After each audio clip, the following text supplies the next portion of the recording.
Telangana CM Revanth Reddy ఈ మధ్య social media, YouTube channel పైన చాలా ఘాటుగా విమర్శలు చేసిండు. ఆ విమర్శలపైన మీ కామెంట్ తెలియజేయండి. అసలు విమర్శలు సోషల్ మీడియా ఇంతకుముందు ఆయనకి సపోర్ట్ చేసిన ఛానల్స్‌నే ఈయన మళ్ళీ వాటిపైనే విమర్శలు కక్కుతున్నాడు. అసలు ఎందుకు ఇట్లా జరిగి ఉంటది? మీరు దానిపైన సరైన విశ్లేషణ చేయండి సార్. తెలంగాణ ముఖ్యమంత్రి రేవంత్ రెడ్డి గారు ఏదైతే సోషల్ మీడియా పైన, యూట్యూబ్ ఛానల్స్ పైన, అంటే ముఖ్యంగా డిజిటల్ ఛానల్స్ పైన మరి ఒక రకంగా చెప్పాలి అని అంటే తీవ్రంగానే మరి స్పందించిండు.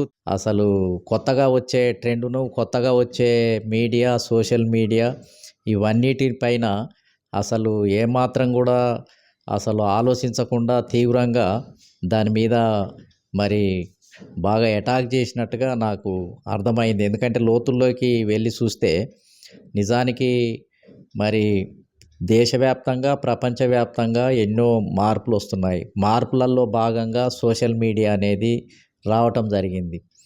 రేవంత్ రెడ్డి గారు చెప్తున్న దాని ప్రకారం ఏంటిది అని అంటే, ఆయన ఇంతకుముందు ఏదైతే మరి ప్రింట్ మీడియా, అదేవిధంగా ఎలక్ట్రానిక్ మీడియా అంటే సెటిలైట్ మీడియా అనేది దానికి ఒక పద్ధతి ఉండేది. దాంట్లో కొంత సీనియర్స్ ఒక సిస్టమేటిక్గా ఉండేవాళ్ళు.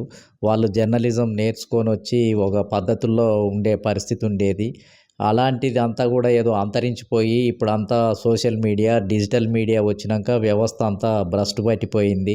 లేకపోతే అనామకులు అంటే ఎల్లయ్యలు, పుల్లయ్యలు ఇలాంటి వాళ్ళంతా ఇందులో చేరిపోయి ఎవరు పడితే వాళ్ళే గొట్టాలు పట్టుకొని, ఛానల్ పట్టుకొని నేను జర్నలిస్ట్నని ఒక పెద్ద ముద్ర వేసుకొని ఒక దాన్ని చెప్పుకుంటూ వచ్చి ఎవరు పడితే వాళ్ళే మాట్లాడుతున్నారు, వచ్చి ముందు కూర్చుంటున్నారు. ముందు కూర్చొని ఏంటిది అని అంటే అడ్డమైన ప్రశ్నలు, లేకపోతే అసలు ఒక క్వాలిటీ లేకుండా పోయింది అని ఈ విధంగా ఒక పరంపర కొనసాగింది. అంటే కాలు మీద కాలు వేసుకొని కూర్చుంటున్నారు, లేకపోతే ముందు వరుసలో కూర్చుంటున్నారు. అసలు పెద్ద ఛానళ్ళ కంటే ముందే ఒక 2 గంటల ముందే వచ్చి వీళ్ళే ముందు కూర్చుంటున్నారు అని ఈ విధంగా ఇంకా అసలు ఇవన్నీ తీవ్రమైన పదాలే. ఇవన్నీ చూడటానికి మామూలుగా ఉన్నప్పటికీ చాలా పెద్ద ఎత్తున దీని మీద అటాక్ చేసినట్టుగానే భావించాల్సినటువంటి అవసరం ఉంది.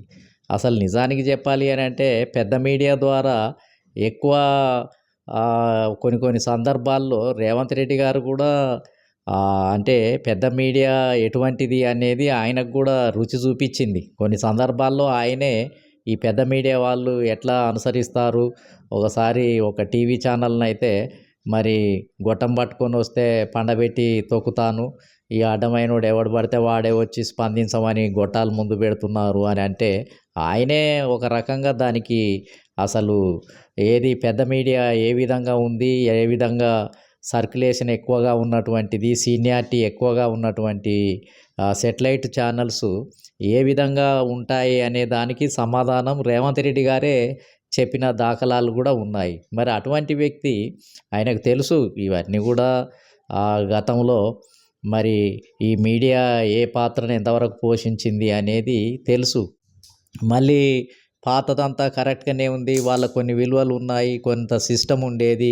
ఇప్పుడు ఏ సిస్టమ్ లేదు, స్టడీ చేయటం లేదు, ఏం చేయకుండానే వచ్చి ఊరికనే కూర్చున్నారు, ఎంతో విలువలు ఉన్నట్టుగా మాట్లాడుతున్నాడు. కానీ నాకు తెలిసి మేము 46 సంవత్సరాల నుంచి మేము చూస్తున్నాము. డిగ్రీ చదువుకొని ఎంఏ చదువుకునే కాలం నుంచి మేమంతా ఉద్యమాల్లో ఉన్నాము. ఇటు కమ్యూనిస్ట్ ఉద్యమాల్లో ఉన్నాము, బడుగు బలహీన వర్గాలు ఉన్నాము, అదేవిధంగా బీసీ ఉద్యమాల్లో ఉన్నాము, ప్రజారాజ్యం పార్టీలో ఉన్నాము, బహుజన్ సమాజ్ పార్టీ ఉద్యమంలో ఉన్నాము, నిరంతరం పనిచేస్తూ ఉన్నాము.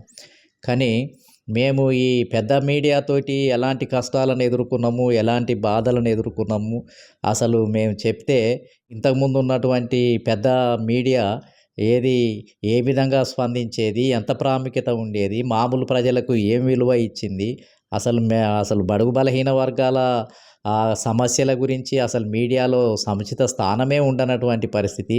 అసలు బడుగు బలహీన వర్గాలకు సంబంధించిన వాళ్ళు ప్రెస్ స్టేట్మెంట్లు ఇస్తే ప్రెస్‌లల్లో రానటువంటి పరిస్థితి.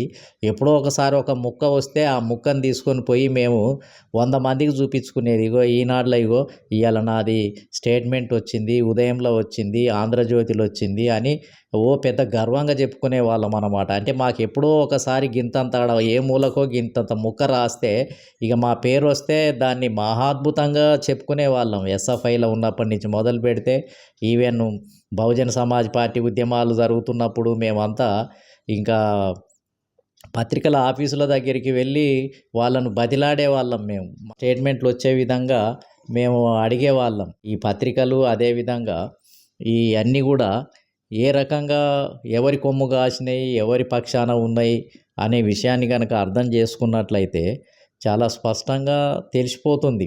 అంటే మీడియా అనేది అసలు ఆ రోజులలో అసలు డబ్బున్న వాళ్ళదే, ధనికులదే, పెట్టుబడిదారులదే మొత్తం. అంటే అప్పుడున్న పత్రికలు కానీ అదేవిధంగా సెటిలైట్ మీడియా కానీ మొత్తం ఏంటంటే ఏ రాజకీయ పార్టీని బలోపేతం చేయాలి, ఏ లీడర్ను రాత్రికి రాత్రికే ఒక అనామకుడిని కూడా ఎట్లా లీడర్ తయారు చేయాలి, అదేవిధంగా ఏ ప్రభుత్వానికి వ్యతిరేకంగా ఎలాంటి వార్తలు రాయాలి, ఎవరి మీద పుకార్లు క్రియేట్ చేయాలి, అబద్ధాలను క్రియేట్ చేయాలి, లీకులు రూపంలో ఎట్లా ప్రవేశపెట్టాలి, కథనాల రూపంలో ప్రజలంతా ఇట్లా అనుకుంటున్నారు అట్లా అనుకుంటున్నారు అని మరి అనేక రకాల కథనాలు రాసి ప్రజల్లో కన్ఫ్యూజ్ క్రియేట్ చేయటము. అదేవిధంగా భావజాలాన్ని మొత్తం ఏంటిది అని అంటే వేరే రకమైనటువంటి భావజాలాన్ని చొప్పించి ప్రజలలో అయోమయాన్ని, గందరగోళాన్ని సృష్టించినటువంటి పరిస్థితి ఉంది. పార్టీల ప్రభుత్వాలే మారిపోయినటువంటి పరిస్థితి ఉంది. కాబట్టి ఇవన్నీ కూడా మరి మేమంతా కూడా గత అనేక సంవత్సరాల నుంచి చూస్తూ వస్తున్నటువంటి పరిస్థితి కొనసాగుతూ ఉంది. కాబట్టి ఇప్పుడు రాక ఒక సోషల్ మీడియా ద్వారా ఇవాళ ఏదైతే యూట్యూబ్ ఛానళ్ళ ద్వారా ఇవాళ ప్రపంచమే మాకు ఒక కాంట్రిబ్యూషన్గా, అంటే అదొక అదృష్టం ఒక రకంగా చెప్పాలి అని అంటే ఈ సోషల్ మీడియా రావటం అనేది బడుగు బలహీన వర్గాలకు ఒక అదృష్టమా అన్నట్టుగా మారిపోయింది. ఎందుకంటే అంతకుముందు మాకు ఈ పత్రికల ద్వారా కానీ, సెటిలైట్ ఛానళ్ళ ద్వారా కానీ, లేకపోతే ప్రభుత్వాల ద్వారా కానీ మాకు ఎలాంటి బెనిఫిట్ మా దాకా వచ్చే పరిస్థితి లేదు. దాన్ని ఉపయోగించుకొని మేము ప్రజలలో ఒక మూమెంట్ను నిర్మించడం కానీ, ప్రజా ఉద్యమాన్ని నిర్మించడం కానీ, మా జనానికి వార్తలను చేరవేయటానికి కానీ మాకు అవకాశం ఉండేది కాదు. కానీ ఇప్పుడు ప్రపంచవ్యాప్తంగా వచ్చిన సోషల్ మీడియా ఏదైతే ఉందో ఆ సోషల్ మీడియా ద్వారా ఇవాళ ఈ మీడియాతోటి సంబంధం లేదు మాకు. ఇవాళ పెద్ద కులస్తులు, ధనిక వర్గాలు, లేకపోతే పెట్టుబడిదారులు పెట్టినటువంటి పత్రికలు, టీవీ ఛానళ్ళ ద్వారా మేము ఇలా ఆధారపడాల్సినటువంటి అవసరం లేదు. ఇవాళ మొత్తం ఏంటంటే ఒక సెల్ ఫోన్ మా చేతుల్లో ఉంటే ఇవాళ అన్నీ మొత్తం డిజిటల్ ఛానళ్ళు, యూట్యూబ్ ఛానళ్ళు, రకరకాలైనటువంటి వార్తా ప్రసారాలు మొత్తం ఏంటంటే టీవీలు, అదేవిధంగా సినిమాలు, ఇండ్లల్లోనే సినిమాలు. పేదవానికి ఇటువరకు సినిమా థియేటర్కి పోయి సినిమా చూడాలి అంటే నానా తంటాలు పడాల్సినటువంటి పరిస్థితి ఉండేది. అదేవిధంగా మొత్తం వ్యవస్థ అంతా కూడా బయటికి వచ్చేసింది. కాబట్టి నిజంగా ఇవాళ ప్రపంచం అంతా కూడా ఒక ముద్దలాగా బడుగు బలహీన వర్గాలకు మారిపోయినటువంటి పరిస్థితి ఉంది. మరి ఇటువంటి పరిస్థితుల్లో రేవంత్ రెడ్డి గారు ఎందుకు విరుచుకుపడుతున్నాడు ఈ సోషల్ మీడియా మీద, అదేవిధంగా డిజిటల్ మీడియా మీద ఎందుకు విరుచుకుపడుతున్నాడు అని అంటే ఇక్కడ ఉన్న పాలక వర్గాలకు, ఇక్కడ ఉన్నటువంటి ధనిక వర్గాలకు, ఇక్కడ అధికారంలో ఉన్నటువంటి వర్గాలకు వాళ్ళకు ఈ ఈ ఇన్ఫర్మేషన్ కానీ ఇప్పుడున్నటువంటి మీడియా ద్వారా అంతకుముందు ఉన్న ప్రింట్ మీడియా, సెటిలైట్ మీడియా ఏదైతుందో వాళ్ళ మీడియా ద్వారా మాకు బెనిఫిట్ ఇవ్వలేదు, వాళ్ళకి ఇవ్వటానికి ఇష్టం లేదు. దాని ద్వారా మేము లీడర్గా ఎదగటానికి, ప్రజలను మొబలైజ్ చేయటానికి, ప్రజలలో మొత్తం ఏందనంటే వాళ్ళలో ఎడ్యుకేషన్ నాలెడ్జ్ పెరగటానికి వాళ్ళకి ఇష్టం లేక తొక్కిపెట్టారు.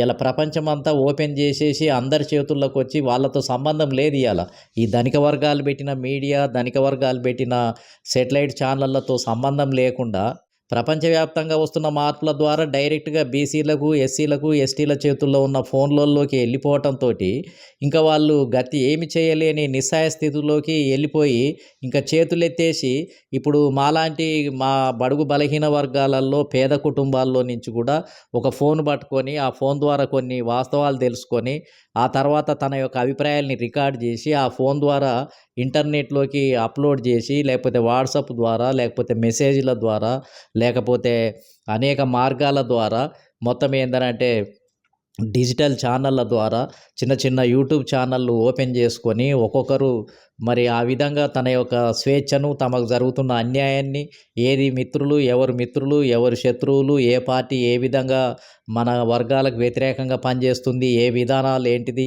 ప్రభుత్వ నిర్ణయాలు ఏంటిది కేసీఆర్ ఏం చేస్తున్నాడు అదేవిధంగా రేవంత్ రెడ్డి గారు ఏం చేస్తున్నారు అదేవిధంగా బీజేపీ ఏం చేస్తుంది మోడీ ఏం చేస్తున్నాడు అని ఎప్పటికప్పుడే ఆ పాలసీల్లో ఉన్న అంతర్యాన్ని తెలుసుకొని ప్రజలకు విప్పి చెప్పుకొని ఏది మనది కాదు ఎవరికి వ్యతిరేకంగా ఉండాలి ఎవరికి అనుకూలంగా ఉండాలి అనేది డైరెక్ట్గా సమాచారము మొత్తం ఫోన్లలోకే వచ్చేసి ఇంటర్నెట్ ద్వారా మొత్తం వైఫైల ద్వారానే వస్తున్నటువంటి పరిస్థితి ఉంది. ఈ కాంగ్రెస్ పార్టీ అదేవిధంగా బీఆర్ఎస్లు ఇతర పార్టీలు ఏవి కూడా వాళ్ళ చేతుల్లో ఎమ్మెల్యే టికెట్ల పంపిణీ ఉంది.